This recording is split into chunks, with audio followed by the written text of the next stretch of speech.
ግን በጣም ስለምወድ ሁሌ አንድ ቀን ይወደኛል እያልኩ ተስፋ አደርጋለሁ። ይሄ የኔ ደካማ ጎን፣ አንተ ደግሞ በዛ ደካማ ጎን እየተጠቀምክ በስሜቴ እንደፈለግክ ትጫወታለህ። ዳግም ታውቃለህ ግን በጣም ራስ ወዳድ እንደሆንክ፣ በሰው ስሜት የምትቀልድ ጨካኝ ሰው ነህ። ደውለህ ስትጠራኝ ምን ያክል እንደተደሰትኩ ብታውቅ ኖሮ በስሜቴ እንዴት እንደተጫወትክ ይገባ ነበረ። አንተ ደስ እንዲልክ ለአንተ ቆንጆ ሆኜ ለመታየት ምን ያክል ሰዓት እንደፈጀው ብታውቅ ኖሮ እንደዚህ አታደርግም ነበረ። ቆይ ይህን ያክል ምን አደረግኩ? ለምንድነው በስሜቴ እንደዚህ የምትጫወተው? ዳግም ቆይ ካልወደድከኝ ለምን አትሆኝም? በፍቅር እየተጠቀምክ አታቁስለኝ። ከዚህ በላይ ቆይ ምን ልሆንልህ? ይቅርታ ቃል፣ እኔ በጣም ዳግም አንቺን መቼም አይወድሽም። እሱ ዝቅ ብሎ እንዳንቺ አይነት ሴት ሊወድ አይችልም። ሊጫወትብሽ ብቻ ነው የሚቀርብሽ። እትዬ እባክሽ ተረጋጊ። ማም አንድ ጊዜ ላስረዳሽ። በዚህ ሰዓት እዛ ክፍል ምን ትሰሪያለሽ? አንቺ ባለጌ! ማም ስሜን አትጥሪ፣ ነግሬሻለሁ። የምርመራ ውጤት እስኪመጣ ድረስ እናቴ እንዳትዪ። ምን አለ የምርመራ ውጤቱ እናትሽ እንዳልሆንኩ ቢያረጋግጥልኝ። እንዳንቺ አይነት ልጅ ከሚኖረኝ ልጄን ባላገኝ ይሻለኛል። ከዚህ ሁሉ ነገር ጀርባ ያለችው እች ብልናት፣ እች ውሻ።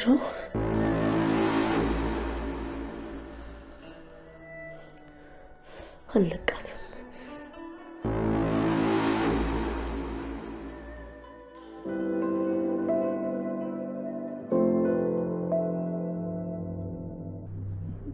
ዳግም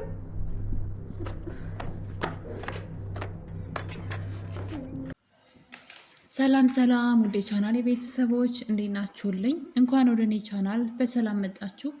ደህና ናችሁ ወይ? ውድ ቤተሰቦቼ አደራ አደራ፣ የብሌን እውነት አሁንም እየወጣ አይደለም። ጭራሽ ነገሮች ወደ ሌላ ነገር ወይም ደግሞ ነገሩን ለማራዘም እየተሞከረ ይገኛል። እንግዲህ በባለፈው ክፍል ላይ ከምርመራው በኋላ ዶክተሩ ውጤቱን ይዞ ከሄደ በኋላ ውጤቱ 1 ሳምንት ይጨርሳን ተብሎ ነበረ። በዚህ መሀል እንግዲህ ብሌን አንድ ነገር ማድረግ አስባለች። እሱም ቃልና ዳግም አብረው ሆነው ዳግም ቃልን እንዲያውጣጣላት፣ ስለ እናቷ መረጃ እንዲቀበላት፣ እዚህ ቀደም እናቷ ያልሆነችውን አልማዝን እናቷ ናት ብላ እንዳመጣች ሁሉ ያንንም ስራ እሷ እንደሰራችው ለዳግም እንደነገራችው ይታወቃል። ለዛም እንግዲህ አሁንም በድጋሚ ያንን ዘዴ ተጠቅመው ቃልን ሊያውጣጧት፣ ዳግም ከአንቺ ጋር ዛሬ አሪፍ ምሽት ማሳለፍ ፈልጋለሁ ብሎ ቃልን ወደ ክላሱ ጠርቷት ነበረ። ቃል ዳግምን ስለምታፈቅረው ስለምትወደው ያላትን ሁሉ ነገር እሺ ማለት ነው ስራዋ። እንግዲህ እንዳየናት ከሆነ ምንም ነገር ቢጠይቃት እሺ ትለዋለች። ለዛም ነበር እንግዲህ ይህንን ዘዴ የተጠቀሙት። ግን ነገሩ ሌላ መዘዝ ይዞ እንደሚመጣ ግልጽ ነው። ምክንያቱም ቃልን በስሜቷ ላይ ነው የተጫወቱት። ምክንያቱም የሚያፈቅራት መስሎ ሆን ብሎ ለራሱ ጥቅም ቃልን የቀረባት ዳግም ይሄ ነገር መጨረሻውን እንደማያምር ግልጽ ነው። ነገር ግን ደግሞ ብሌን እናቴ በጣም ናፍቃኛለች፣ እናቴ ማግኘት አለብኝ ብላ ዳግምን የምትወደኝ ከሆነ ዋጋ ክፈልልኝ፣ እሱም ቃልን እንደ ፍቅረኛ ቀርበህ ነገሮችን አውጣጣልኝ ነበረ። እናም በዚህ በተስማሙት መሰረት ዳግም እንግዲህ ቃልን ወደ ቤቱ ጠርቷት ነበረ። እናም እሷም እንግዲህ በደስታ ነው የሄደችው። የምር የወደዳትና ፈልጓት ስለመሰላት ሳታቅማማ ነበረ ወደ ዳግም ሄደችው። ይሄ ነገር በዚህ እያለ እንግዲህ ዳግም ልጅቷ ትንሽ መጠጥ እንድትጠጣ እየገፋፋት እያለ ጥያቄ እንግዲህ ጠይቃት ጀመረ። እሱም እንግዲህ የብሌን እናት ማናት የሚል ነው። ከዛ በፊት ግን አንድ ጥፋት አግኝቶባት ነበረ። እሱም እንግዲህ ለሰላም በኃይሉን የወጋው ዳግም ነው የሚል ያፎ ለምታ በቅቤ አይተሽም እንደሚባለው እንግዲህ ቃል የምታወራው ነገር ስታጣ ተሳስታ አቶ በኃይሉን ዳግም እንደወጋው ለሰላም ነግራት ነበር። እና ዳግም ይህንን ነገር ተጠቅሞ እንግዲህ በተናገርሽው ነገር በጣም አዝኜብሻለሁ፣ ነገር ግን ይቅርታ ማደርግልሽ አንድ ነገር ካደረግሽ ብቻ ነው፣ ያለዛ ግን ዙሬ እንኳ ላይሽም፣ በእናቴ እምልልሻለሁ፣ መቼም ቢሆን ከአንቺ ጋራ አልሆንም ይህን ካላደረግሽ ይላታል። እሷም እንግዲህ አንተ የምትፈልገውን ነገር አድርጋለሁ፣ ምንድን ነው አንተ ጠይቀኝ ነው በማለት በደስታ አንተን ከማጣ ምንም ነገር አድርጋለሁ ትለዋለች። እሱም እንግዲህ የማስቸግርሽ በጣም ቀላል ነገር ነው፣ የብሌን እናት ማናት? እሱን ከነገርሽኝ ይቅርታ አደርግልሻለሁ የሚል ቅድመ ሁኔታ ነበር ያስቀመጠላት። በዚህም ጊዜ እንግዲህ ቃል ነገሩን እንዳትናገር በኃይሉን ፈራች፣ እንዳትነግረው በኃይሉን ፈራች። ዝም እንዳትል ደግሞ ዳግም ልታጣው ነው። ልጅቷ ግራ ስለተጋባች ልጁን እያስማለችው ነበረ። መቼም ቢሆን ለባህሉ እንዳትነግረው፣ ለባህሉ ከነገርከው እኔንም አንተንም ሁላችንም ነው የሚያጠፋን በማለት የብሌን እናት ለመናገር እንግዲህ ዳር ጫፍ ደርሳ ነበረ። በዚህ ሰዓት እንግዲህ ብሌን በር ስር ተለጥፋ የሚያወሩትን ሁሉ እያዳመጠች ነበረ። አሁን ነገረችው ብላ እንግዲህ በተስፋ ብሌን ስትጠብቅ፣ ነገር ግን ቃል ነገሩን በጣም ፈርታለች። በአደራ ድራማ በክፍል 46 ላይ እንግዲህ የተፈጠረው ነገር ቃል ነገሩን መናገር አልፈለገችም። ቃል ብዙም መጠጥ አልጠጣችም። ስለዚህ ማሰብ ነው የጀመረችው። ለምንድን ነው ዳግም በዚህ መጠን ስለ ብሌን እናት እሱ ማወቅ የፈለገው? በዛ ላይ ደግሞ ለብሌን አልነግራትም ብለዋል። ታዲያ እሱ ማወቁ ምን ይጠቅመዋል? ስለዚህ እየተጠቀመብኝ ነው ይሄ ሰው ብላ ስላሰበች ነገሩ ሆን ብለው ድራማ እየሰሩባት እንደሆነ ስለገባት አይሆንም በኃይሉ ይገለኛል ይህን ነገር ከሰማ በማለት ለዳግም ነገሩን መናገር እንደማትፈልግ ስታሳየው ነበረ። በዛም የተነሳ እንግዲህ ዳግም እኔ ከባህሉ ጠብቅሻለሁ፣ ምንም አያደርግሽም፣ ሁሌም ከጎንሽ ነኝ በማለት እንግዲህ የውሸት ተስፋ እየሰጣት ነበረ። ቃል ግን ይሄ ነገር አልጣማትም። ነገሩ ሆን ብሎ ወጥመድ ስለመሰላት እዚህ ቀደም አንዳንድ ነገሮችን አይታለች። ምክንያቱም እዚህ ቀደም የባህሉን ፍላሽ ከላፕቶፖ ላይ ማን እንዳጠፋው አስታወሰች። ምክንያቱም ብሌን ናች። እሱም ደግሞ ዳግም ወደ ቤቱ ጠርቷት አብረው እንዲሆኑ እንደሚወዳት እያስመሰለ ብሌን ውስጥ ገብታ ያንን ፋይል እንድታጠፋ ስላደረጉ አሁንም ነገሩ ወጥመድ እንደሆነ ስለገባት አሳልፎ ለባህሉ ሰጠኛን ብላ ስለፈራች ነገሩን አልናገርም ብላለች ቃል። ዳግም በአሁኑ ምንም አልተሳካለትም። እናም ደግሞ በኃይሉ እዚህ ቀደም ተናግረሻል የሆነ ነገር ለብሌን እናት ወይም ደግሞ ለወይዘሮ ገነት ማለት ነው ሰላም የብሌን ትክክለኛ እናት ናት የሚል መረጃ ደርሷት ነበረ። ስለዚህ እኔ ያደረግሽው አንቺ ነሽ ብሎ አቶ በኃይሉ ደፍቋት ነበረ። ውሃ ውስጥ ለሰዓታት ደፍቋት እዛው ራሷን ስታ ነበረ ረስተዋት። ያን ነገር ስላስታወሰች አሁንም ድጋሚ ስህተት አልሳሳትም ብላ እውነቱን አልናገርም ብላለች። እናም እንግዲህ ብሌን በህይወቷ ተስፋ ቆርጣለች። ዛሬ እውነቱ ይወጣልኛም ብላ በቃል ስሜት ላይ እንግዲህ በነገራችን ላይ በቀላሉ የምትተዋቸው አይደለም። ምክንያቱም ይሄ በጣም ከባድ ነገር ነው። ልጅቷን በስሜት መጫወት ወይም ደግሞ አንድን ሰው እንደ እቃ መጫወቻ ማድረግ ማለት ነው። ለምትፈልጉት ዓላማ ያን ሰው መጠቀም በጣም ከባድ ነው እና ያ ሰው ምላሹ ለእናንተ ከባድ ነው የሚሆነው። ቃልም ታዲያ እንግዲህ ይህ ነገር ሆን ብሎ ወጥመድ እንደሆነ ስለገባት አልናገርም ብላ ከዳግም ክላስ እንግዲህ ወጥታለች። ብሌን በረንዳ ላይ ቁጭ ብላ ማልቀስ ትጀምራለች። ሰላም ደግሞ ወደ ቃል መኝታ ቤት ስትገባ ቃል መኝታ ቤቷ ስላልነበረች ይቺ ልጅ በዚህ ሌሊት ተነስታ የት ሄደች? ቆይ ስለዚህ ከወንዶች ጋራ መጨፈሪያ ቤት ወጥታ ነው እያለች ሰላም በቃል በጣም ተናዳ በሯን ከፍታ ወደ በረንዳ ስትወጣ ብሌን ቁጭ ብላ ብቻዋን እያለቀሰች ነበር። እና በመጨረሻም እንግዲህ ለምን እንደምታለቅስ ስትጠይቃት እናቷ እንደናፈቀቻት ብሌን ለሰላም ትነግራታለች። ሰላም እንግዲህ አይዞሽ አንድ ቀን ትገኛለች ብላ ብሌን አንድ ነገር እዚህ ጋር አስታወሰች። ሰላም ቃል መኝታ ቤቷ ውስጥ እንደተኛች ስላሰበች ስለ ቃል አልጠየቀችኝም ብላ በጣም ደስ ብሏት ነበር። ምክንያቱም ነገሩ በጣም ከባድ ነው። ነገር ሰላም ካወቀች ቃል በዛ ምሽት ከዳግም ቤት መሆኗ ለዳግምም ሆነ ለቃል በጣም መጥፎ ነገር ነው። እናም እንግዲህ በዚህ መሀል ሁለቱ እያወሩ እያለ በረንዳ ላይ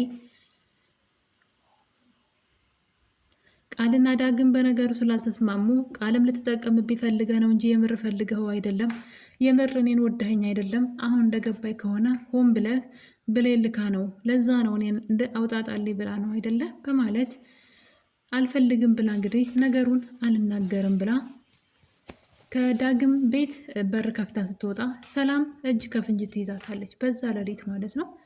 እንግዲህ በዚህ የተነሳ ግቢ ውስጥ ትልቅ ጦርነት ይነሳል። ሰላምም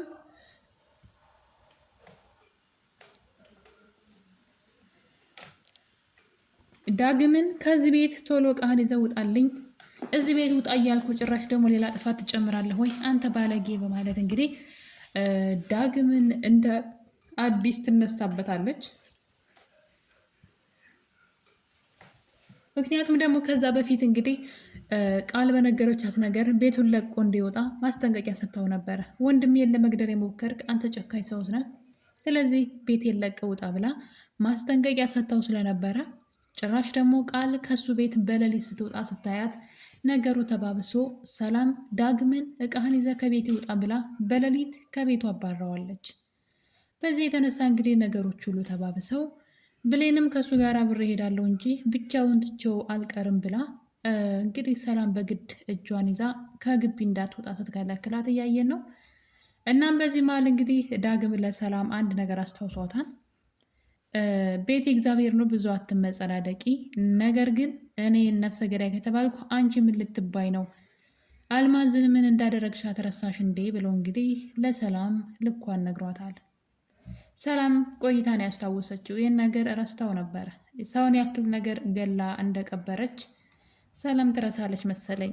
ወንድሜ ተጫረ ብላ ትንሽ ጭረት ነው የተጫረውና እንደዚህ የምትመጸዳደቀው እሷ ግን የሰው ነፍስን ገላ ከህግ ደብቃ ቀብራ ያለች ሰው ናት። ያው ሴትዋ በህይወት ብትኖርም ግን ሰላምም ሆነች ሌሎቹ የሚያውቁት ከባህሉና ከቃል ውጭ ያሉ ሰዎች እሷ በህይወት እንደሌለች ነው የሚያውቁት። እና ከዛን ግን የተናገረችው ነገር ትክክል አይደለም።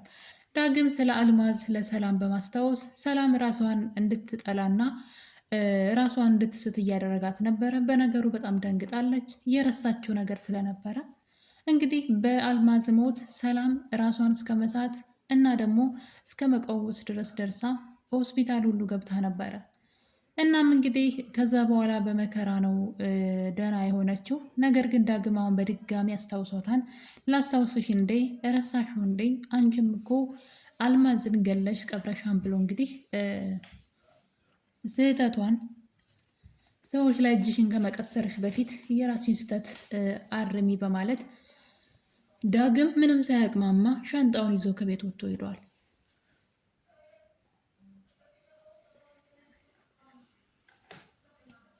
እንደ በፊቱ ቢሆን ለዳግም አሪፍ ነበረ። ነገር ግን አሁን ላይ እናቱ ገነት ስላለች ወደ እናቱ ቤት ይሄዳል ማለት ነው። እናም እንግዲህ ነገር በዚህ እያለ ቃል ሁሉም ነገር በእሷ ላይ ሆን ተብሎ የተደረገ ወጥመድ እንደሆነ ስታውቅ ብሌንን ለመበቀል እያሰበች ነው። እሱም እንግዲህ መጀመሪያውንም እዚህ ቀደም የተደረጉ ነገሮች ሁሉ ዳግም እንደሚወዳት የሚያሳያትን አክት ወይም ደግሞ የሆነ ነገር ከእሷ ሲፈልግ እሷን መውጣጣት ሲፈልግ ወይም ብሌን ስትልከው እንደሆነ ገብቷታል። በዛ ላይ ሰላም ዳግምን ከግቢ ስላባረረችው ከቤት እንዲወጣ በሌሊት ስላደረገችው ቃል በጣም ተናዳለች። ለዛም እንግዲህ ብሌንን እጎዳታለሁ እያለች ነው። ሁለቱ ውጭ ላይ ሲጨቃጨቁ ቃል ግን ቀድማ ወደ ውስጥ በመግባት ቢላ ይዛ ወደ ብሌን ክላስ ትሄዳለች። በመጨረሻም እንግዲህ የብሌን ክላስ ውስጥ ቁጭ ብላ ብሌንን ትጠብቃታለች። ብሌን ሰላምን ወደ ክላሷ እንድትገባ ካዘዘቻት በኋላ ወደ መኝታ ቤቷ ስትሄድ ቃል ቢላ ይዛ ብሌን እንድትወጋት እየጠበቀች ነበረ። እናም እንግዲህ ቃል ብሌንን በቢላ ልትወጋት ነው። በዛ ላይ ያደረግሽኝን ነገር ሁሉ መቼም ይቀር አይደለሽም፣ እኔ አንቺ መጠቀሚያ እንድታደርግኝና የምወደው ልጅ ደግሞ ከዚህ ቤት እንዲባረር ያስደረግሽው አንቺ ነሽ በማለት ብሌንን በጩቤ ለመውጋት እየታገለች ትገኛለች። በዚህ ሰዓት እንግዲህ ሰላም ሳሎን ቁጭ ብላ ቆይ ምን ነክቶኝ ነው? ለምንድን ነው ዳግምን እንደዚህ የተናገርኩት? በዛ ላይ እንዴት በዚህ ጨለማ አባረረዋለሁኝ? በማለት ሳሎን ቁጭ ብላ ያለ ነገር ግን አንድ ሀሳብ መጣላት። ድንገት ለብሌን ደውሎላት ከሆነ ብሌን እንድጠይቃት ብላ እንግዲህ ሰላም ከሳሎን ወደ ብሌን ክላስ ወጥታ ሄዳለች። ቃል ደግሞ ቢላውን ይዛ ብሌንን ለመውጋት እየተጠገቻት ትገኛለች። ውድ ቤተሰቦቼ አደራ ድራማ እንግዲህ አንዳንድ ጊዜ ለራሳችን ጥቅም ብለን በሰዎች ስሜት ላይ የምንረማመድ ከሆነ መጨረሻው ያ ነገር አያምርም፣ ይጎዱናል እነዛ ሰዎች ማለት ነው። እና ይህንን ማሰብ ነበረባት ብሌን። በጣም ብዙ መንገዶች እናቷን የምታውቅበት መንገዶች ነይ ልንገርሽ የሚጠቅምሽ ነገር ስትባል አልፈልግም እያለች እየሄደች በሌላ ልክ ባልሆነ መንገድ ስለ እናቷ ማወቅ ትፈልጋለች። ለምሳሌ ሄለን እንግዲህ ስለ እናትሽ ልንገርሽ ስትላት አልፈልግም ብላ ከምኝታ ቤቷ መንቅራ አባረረቻት። አሁን ላይ ሄለን ለሷ ብላ የት እንዳለች ምን እንደሆነች ምን እንደተደረገች እንኳን አይታወቅም። ደብዛዋ ጠፍቷል። ይህ ሁሉ በእሷ እንዝላልነት ነው። በዛ ላይ ደግሞ ሌላኛው ሳሚ በጣም የሚጠቅምሽ የምነግርሽ ነገር አለ ሲላት ምን ችግር አለው ቆም ብላ ብታዳምጠው። ስለዚህ የራሷ ስህተት ነው ማለት ነው። እሷ ልክ ባልሆነ መንገድ እንግዲህ ቃልን ተጠቅማ እናቷን ለማግኘት የምትጥረው ጥረት በአሁኑ ሰዓት ሌላ መዘዝ ይዞባት መጥቷል። ቃል እሷን ልትጎዳት እንግዲህ ትፈልጋለች። በተለይ ደግሞ ዳግምን ሰላም ከቤት ስላባረረችው ለዚህ ነገር ሁሉ ተጠያቂዋ አንቺ ነሽ በማለት ብሌንን መጉዳት ትፈልጋለች። ስለዚህ ብሌን አሁን ላይ ምንም እኔ በበኩሌ ከብሌን አታሳዝነኝም። የራሷን ዘላልነት ነው። በተደጋጋሚ ስለ እናቷ ሰዎች ሊነግሯት ሲሉ ያን ነገር ከመረዳት ይልቅ የማይሆን መንገድ ነው የምትሄደው እና የራሷ እንዝላልነት ነው እናቷን እንዳታውቅ እያደረጋት ያለው ብዬ አስባለሁ። በዚህ መልኩ ቃልን ከመጠቀም ይልቅ እናቷ የምታውቅባቸው ዘዴዎች በጣም ብዙ ነበሩ። ነገር ግን አሁን ላይ ነገሩ የተበላሸ ይመስለኛል። ምርመራው እስኪመጣ ድረስ እንግዲህ አሁንም ቃል የሰላም ልጅ አይደለችም። ሰላም እኔና አንቺ እናትና ልጅ አይደለንም፣ ምርመራው መጥቶ እውነቱ እስኪታወቅ ብላለች። በእርግጠኝነት በአሁኑ ምርመራው አይቀየርም።